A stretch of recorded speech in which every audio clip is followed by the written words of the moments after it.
Welcome to another episode of Superhero Deep Dive. I am your host, Jason, and I want to thank you all for joining me today. I've got a fun episode planned. I'm going to be talking about Battlestar from Marvel fame. If the name sounds familiar, you may have just recognized him from the Falcon and Winter Soldier show. So I'm going to try my best not to give any spoilers, but yeah, let's get into this. Now before I do start, I want to let you guys know that these sources that I'm talking about, or this information is pulled from different sources across the internet and may or may not be completely complete, but they do give a really good insight on the current superhero that we're talking about. And with that being said, um, welcome. If any of you guys have any questions, comments, concerns, critiques, requests for future episodes, you can reach out to me on Twitter at b4 it all one or b4 it all, which is just with the number 4 at yahoo.com. And make sure you use the hashtag superhero deep dive. I look out for it periodically, and I'd love to get you guys' feedback and things like that if there's any heroes that you want. Now I was kind of battling which I was kind of battling which superhero to talk about this week. And I did watch Falcon and Winter Soldier. Like I said, there are minor spoilers, but nothing that should ruin the show. And the character came up for Battlestar, which is not the same as a comic book character, but they aren't too far off, I guess. I don't know yet.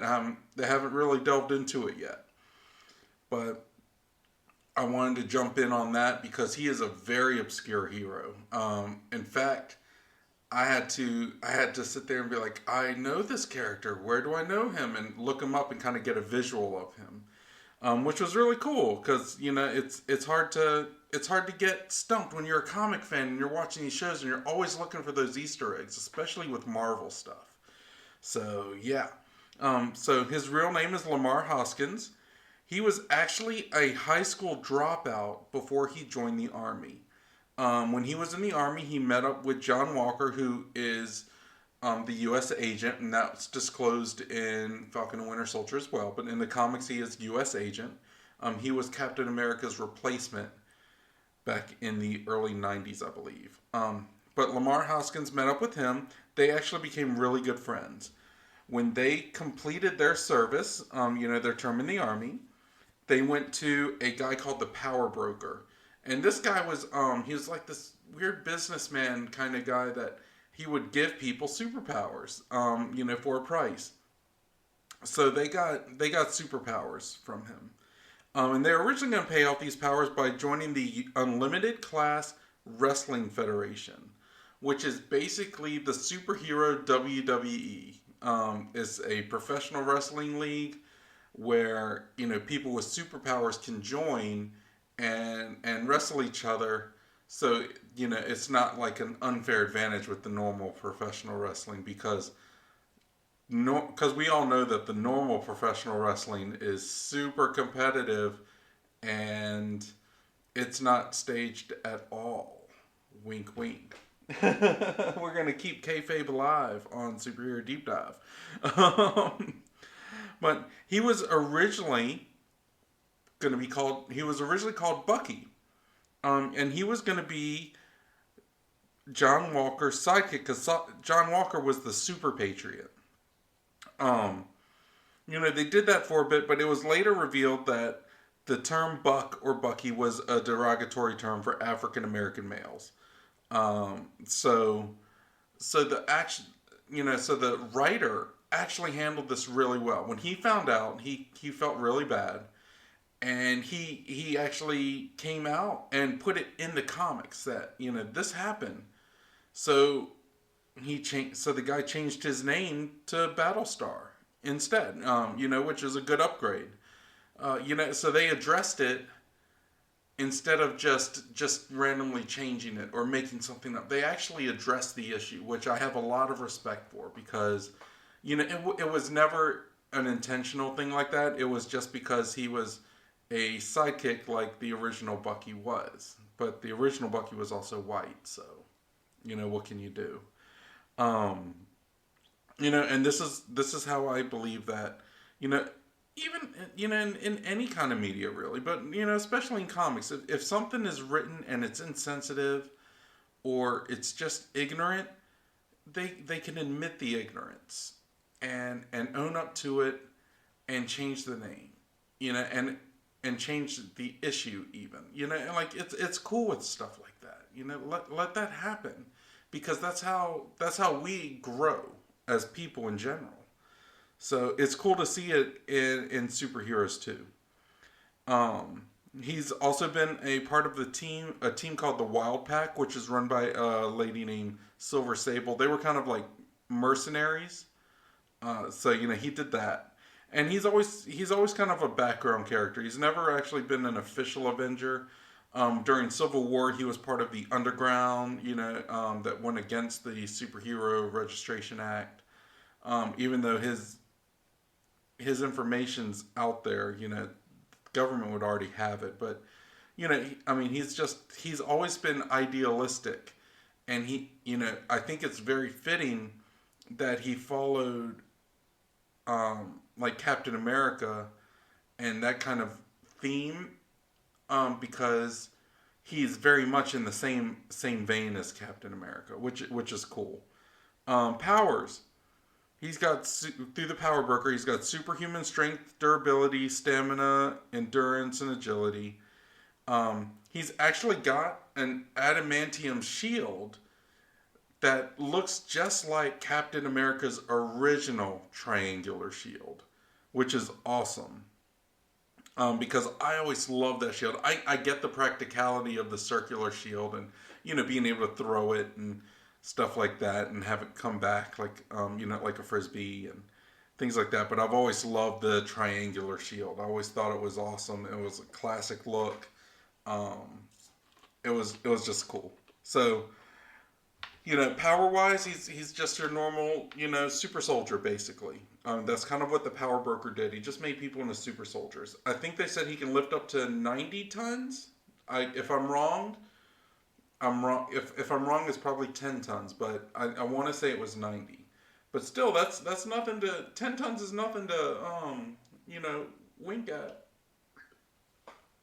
So yeah, but that's him for his powers. He's got a lot of gymnastics ability, which was it turns out like when he was learning to fight, he learned from the Taskmaster, who the Taskmaster has this ability to mimic people's motions and fighting styles just by watching them. So it's like a photographic memory only with fighting. So he used Captain America's fighting style and taught U.S. Agent. He taught Battlestar. So he's got a lot of athletic ability, a lot of acrobatic ability, like Captain America does. So it's really cool. Relationship stuff. Uh, Battlestar, I was only able to find like two different relationships. Battlestar had a relationship with a lady. She is a Somali mutant named Lightbright, and she was in a group called the Intruders. Um, I don't know much about her. I didn't look up more about her because I was focusing on Battlestar. But he also had a thing with one of his teammates from the Wild Pack, sister, like one of his teammates' sisters. What's funny is that that um, the teammate was actually a racist and didn't like Battlestar, but his sister liked Battlestar. I thought that was awesome. Um, I think it's beautiful because there's nothing worse than sticking it to a racist than having a relationship with their siblings. And because what do they do? Do they hate the sibling at this point? Is their hate great? Is their hate for another race greater than their love for their family? It's a really good dynamic, and I love it because I'm an optimist. So I would have loved to have the guy actually come to terms with the fact that if things worked out, then Battlestar could have been his brother-in-law. And what would he have to do? He's going to have to suck it up. He might have a nephew or a niece or something that's mixed, and that doesn't fall in his racist views, so he's going to have to grow one way or the other. He's either going to have to grow apart from his sister or grow as a person. So, I like that. That was an issue that kind of came out, and I thought it was really cool. Some fun facts. When Battlestar was initially introduced, he was actually functionally illiterate because he was a high school dropout. So this is a kid, he's an African American, dropped out of school, functionally illiterate, gotten in trouble with the law as a youth. Just keep all these things in mind, just keep them in mind. Keep them in mind. I don't know how you get into the Army without a high school diploma, but he did. That could have just been bad writing. That could have been ignorance on my part because I don't know. I didn't think you could do that. Maybe it was a different time in the early 90s. I don't know, but that's what happened. So, yeah. Couldn't read or write. He's been in Spider-Man the Animated Series. He's also been in Marvel Spider-Man, like the cartoon, and is currently played by a great actor, and I didn't write down his name, and I should have. I'm sorry about that. I really am. But the actor is doing an awesome job in Falcon and Winter Soldier on Disney Plus. So, if you guys have Disney Plus, I recommend watching it. It's really, really good so far. It's like 2 episodes in, so it's not hard to catch up. And the actor that plays this guy, he's really good. He is really, really good so far. Because he's playing someone that's very down to earth. Like, his character is very down to earth. He's just, it's awesome. I don't want to give too much away, but the actor is doing a really great job with the character. So, yeah, that's all the basic information on Battlestar. Like, he's got a lot in that little bag that he's got. Like, he's functionally illiterate. He's a high school dropout. He went and did a tour of the Army. Like, he got out of the Army because he finished his time. Like, he didn't want to do anymore. But that's respectful, Like, he didn't go AWOL. He didn't drop out of the Army. He did this. He went and he took a name that was given to him that ended up being,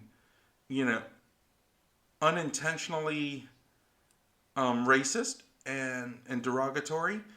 And he took it and he changed it and acknowledged the fact that I didn't know this happened. But if you think about it, him embracing it as a character and saying, I'm going to change it to Battlestar. Because even though he didn't know that the name was racist, the character understood that there are some people that did, and that can do more damage than good. Like, that can really tarnish thing. And I think something like that really stands in today's society. I mean, if we look at it, there's so many things out there. We're pulling people, we're yelling at people for tweets that were made 10 years ago, when it was appropriate at the time. And I applaud the writer for this, as well, because he handled it perfectly. But yeah, so now we're going to come to the part of the show that's my absolute favorite. It's the power expansions, where we talk about how we would change the character, or not necessarily change the character, but grow the character, develop the character, maybe different storylines. If we can expand on the powers. Last episode, we talked about living lightning, and what if we made him into his powers didn't necessarily change, it just grew. Because as someone that got bathed in this energy, what if he actually got bathed in like this godhood of this like Mayan or Incan culture, like stuff like that. It wasn't necessarily changing the character; it was just growing the character. Um, so with this one, I have to be careful because Battlestar is still in the show. He's in Falcon and Winter Soldier, so right now he's killing it. The character's killing it. So we should let that aspect, we should let that play out. Like, I don't want to give any speculation or anything like that for the show because the show is being handled really, really well. And if any of you guys have military experience or know people that have military experiences, the show kind of rings like hits you right in the feels. It's great. So we're gonna leave the Falcon and Winter Soldier alone because it's got the character in it, and we don't want to step on their toes. I don't want to say, "Oh, it'd be cool if something like this happened," and then it does actually happen. I don't know. I watch it. I think it comes out like every Friday or something, and I don't get to watch it till maybe Sunday. So I don't really know. I just really enjoy it. So let's leave that alone. But comic wise, I'd love to see him as a character stand up and be like a Black Lives Matter spokesperson. And let me just put this out there before I get into it. This is not a political thing. This is not a um,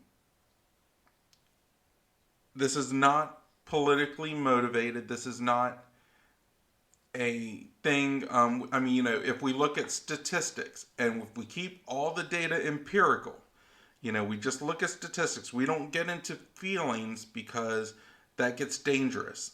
Because people's opinions can change, and that's respectful.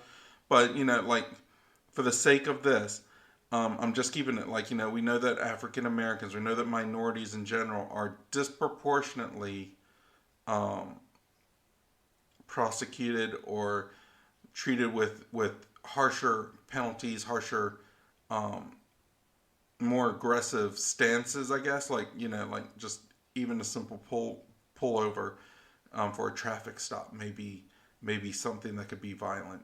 Um, for whatever reasons, and I'm not getting into it because I don't have that data, and like I said, I'm just going by empirical data. So whether people bring it on themselves, whether they try to fight, whether they argue, whether it is systemic racism, whether it's not systemic racism, I don't care because that doesn't play into this. And I'm keeping my personal beliefs out of it. So, but we do know statistically, for whatever reason, um, African Americans, minorities, people of color, they are met with certain challenges. I guess is the nicest way to say it. So, what if he became like a Black Lives Matter spokesperson? Um, like his story can help inspire African Americans and build up the communities around him. Like if we look at it, he was a high school dropout. He went into the army, became a hero, and then it turns out he actually got his GED. So he learned to read and write. He learned to become a functional adult and member of society and a role model. So, you know, if we look at this is someone that has had a lot of things against him and he has overcome them in his own personal life. This was not a situation where, uh, you know, like, you know, I don't know, like something happened. He did this. He changed himself for the better. He took, for whatever reason, he went into the army. Maybe it was one of those situations where it was either go to the army or go to jail. You know, I had a cousin that was presented with something similar. I don't know if he was necessarily given that choice, but I know that the path that he was on, he's admitted this, is that he either went into the armed services or he went to jail, like because he was not in a good place. He went to the armed services, and now this dude is he's awesome. He's an amazing person. So to my cousin, you know who you are if you are listening. I am proud of you. I am immensely proud of you. And you are a light in my life every time we talk, even if it's been forever since we've talked, and you are a light in my life even when I see that you and your family post something on social media. So, yes. But this guy has got an awesome story. Like, he went, like I said, he was a high school dropout, got his GED, went into the army, became a hero. You know, what if in the comics the George Floyd incident struck a chord with him? And he either stood out on his own, or let's get other people into it. Let's say he led a group of minority heroes to build more awareness. Something like that could have just enough realism to be relatable, but it's also like fantastical enough, in the comics, to be able to tell compelling stories and to lay out things, like it. And what could be even better is, like, when I'm talking about minority heroes, I'm talking about African American. I'm talking about Asian heroes, Asian American. We can go to the LGBTQIA plus. I think that's all of them. Community. We can get Hispanic heroes in. We can get maybe well, I know it's covered in the stuff, but trans heroes. We can get people that their motivation is to do good for the people around them and the people that they represent. So what if they had like a team like that? And they handled stuff. They handled some of the bad guys that were rooted in not just like bad guys, but they handled people that were rooted in that kind of hate and bigotry. I don't want to say Red Skull because he's like a big baddie, but people of that nature. Like, what if they did that? And what if Marvel got only minority writers and artists to do the books? Yeah? Yeah? Do you see where I'm going here? It could seriously showcase the diversity that's been needed in the comic world. We're growing. In the comic book world, we're growing. We have female writers. We have issues that are being tackled. And that's absolutely wonderful. I applaud it because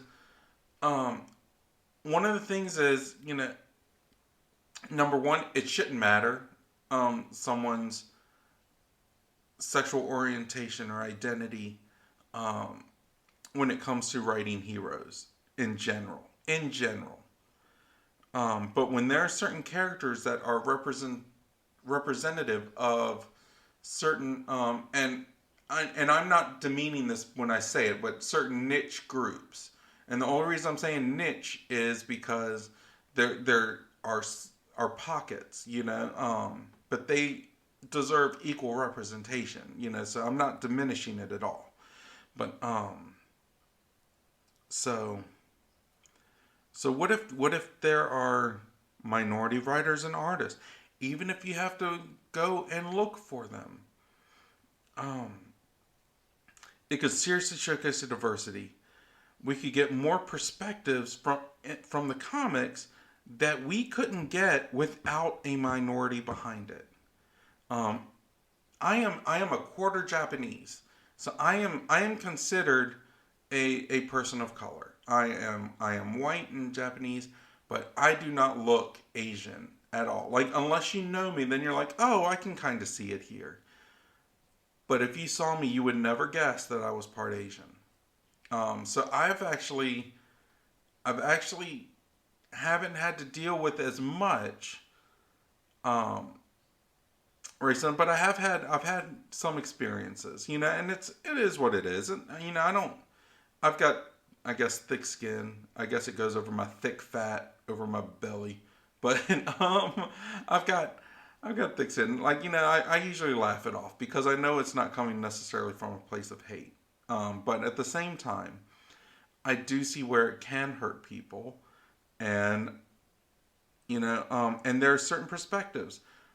There are certain perspectives from an African American's point of view that I may never understand. That I mean, and I'll admit my own ignorance. I may never understand it because I've never had to experience it. And my friends that are like my really close friends that are African American, where we grew up, they may not have had to experience it either. Or if they did, I may not have known. So I mean, I don't know, but I'm willing to bet that there are writers out there that don't have that experience that can try to write about it, but I guarantee you that there are comic book fans, that there are writers out there that have experienced it because they have lived it and they can put a spin and a perspective on it that can help open other people's eyes. So that's where I'm coming from with this. Like, that could be something that's pretty groundbreaking because we've had indie comics that are minority run, and they they have minority artists and writers, and that's great. But what if one of the big guys, what if Marvel or DC did that? You're opening the door and you're letting in new talent come in, which the good thing about new talent is new ideas, right? So yeah. So we get that. Um, and as for the group, like I said, there could be plenty of heroes that could join. Each could have something about them that would help represent their respective communities. Also, by doing this and showcasing a working relationship with the authorities. So this is important because um, a lot of these heroes, they, you know, for the most part, they have good working relationships with the authorities. So let's showcase that as well, because right now our country has got quite a bit of turmoil in spots where you know where the police isn't welcome, and perspective wise it's up in the air. I don't have an opinion on that right now because that's not what this show is about. That we're not going to soapbox on this. I'm just saying the perspectives are out there and the perceptions, I guess. So what if we showed a good working relationship with the authority? It could be a good example of helping ease those tensions that have been evident in the news. Within the past, gosh, let's just say year. Let's just be like frugal and say a year. you know.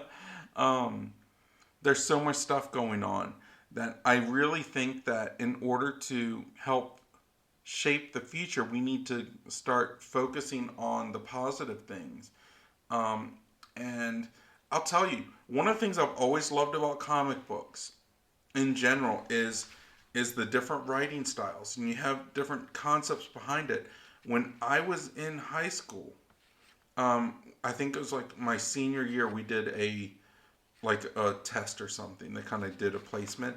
I was reading at like 3 levels above. So like if I was a senior in high school, I was actually reading at like a junior level in college. Because comic books give you really good visuals of underlying themes of plot holes, like story arcs, character development, motivations, things like this, subtext, which is so important. And we need to be able to show those things. I always loved superheroes because there was even if you're an anti-hero, there's a right and there's a wrong. And right now we're seeing a lot of gray, and I think that we need to have some right and wrong in there. In a way that really shouldn't be contested. So that's what I have. What do you guys think? What do you think of Battlestar? Would you make any changes? Would you add any kind of stories? Where would you like to see his character go?